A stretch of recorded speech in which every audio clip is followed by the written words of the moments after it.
నాసిక్ నగరంలోని టీసీఎస్ లో జరిగిన కార్పొరేట్ లవ్ జిహాద్ కేసు దేశవ్యాప్తంగా సంచలనం రేపుతోంది. లైంగిక వేధింపులు, మత మార్పిడికి పాల్పడ్డారన్న ఆరోపణలపై కొంతమంది ఉద్యోగులను పోలీసులు అరెస్ట్ చేశారు. సంస్థలో కీలక స్థాయిలో పనిచేస్తున్న హెచ్ఆర్ మేనేజర్ సహా 7గురికి అదుపులోకి తీసుకున్నారు. ఇక పోలీసులు వీళ్లను విచారిస్తున్నారు. పోలీసులు అండర్ కవర్ ఆపరేషన్ నిర్వహించగా భయంకరమైన నిజాలు బయటపడ్డాయి.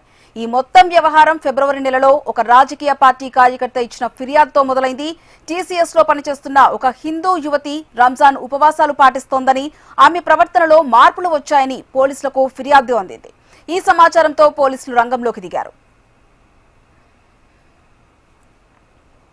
తొలుత నాసిక్ పోలీసులు గోప్యంగా ఓ ఆపరేషన్ చేపట్టారు. ఇందులో భాగంగా 4 పోలీసులు హౌస్ కీపింగ్ సిబ్బంది వేషధారణలో ఆఫీసుకు వెళ్లారు. అక్కడ జరుగుతున్న పరిణామాలను 2 వారాల పాటు నిశితంగా గమనించారు. ఈ విచారణలో షాకింగ్ విషయాలు బయటపడ్డాయి. అక్కడ పనిచేస్తున్న కొందరు టీం లీడర్లు, సీనియర్ ఉద్యోగులు మహిళా ఉద్యోగినులను లైంగికంగా వేధించడం గమనించారు. అంతేకాదు వారిని మత మార్పిడికి ప్రేరేపిస్తున్నట్టు తేటతెల్లమైంది. ఈ లవ్ జిహాద్ ముఠా ముఖ్యంగా 18 నుంచి 25 ఏళ్ల మధ్య తరగతి యువతులనే టార్గెట్ చేస్తున్నట్టు తెలిసింది. బాధితుల శాలరీలు సైతం 18 నుంచి 25 వేల మధ్యే ఉన్నాయి. పోలీసుల దర్యాప్తులో మరిన్ని సంచలన విషయాలు వెలుగులోకి వచ్చాయి.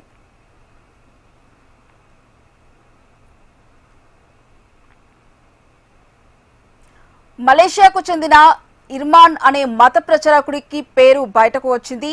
ఇర్మాన్ వీడియో కాల్స్ ద్వారా బాధితులతో పరిచయం పెంచుకున్నాడు.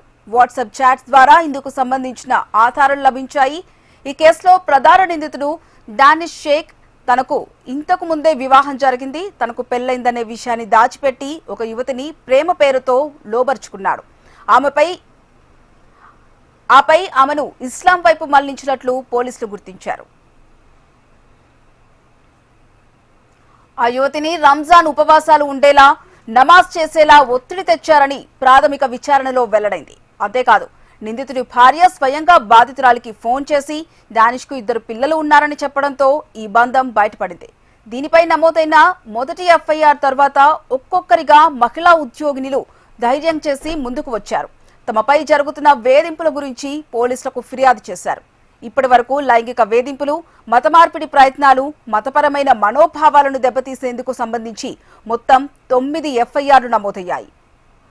ఆసిఫ్ అన్సారీ, షఫీ షేక్, షారుఖ్ ఖురేషి, రాజా మేమన్, తాసిఫ్ అత్తార్, అశ్విన్ చైనాని సహా మొత్తం 7 నిందితులను పోలీసులు అరెస్ట్ చేశారు.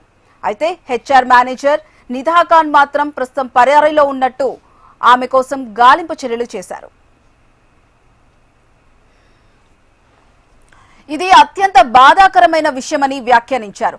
సంస్థలో ఇలాంటి వేధింపులకు ఏమాత్రం తావులేదని, బాధ్యులపై కఠిన చర్యలు తీసుకుంటామని టీసీఎస్ స్పష్టం చేసింది. ఇప్పటికే నిందితులను సస్పెండ్ చేయడంతో పాటు సంస్థ అంతర్గత విచారణ కోసం సిఓఓ ఆర్తి సుబ్రహ్మణ్యన్ నేతృత్వంలో ఒక బృందాన్ని ఏర్పాటు చేశారు. రాజకీయంగానూ ఈ అంశం తీవ్ర దుమారం రేపుతోంది.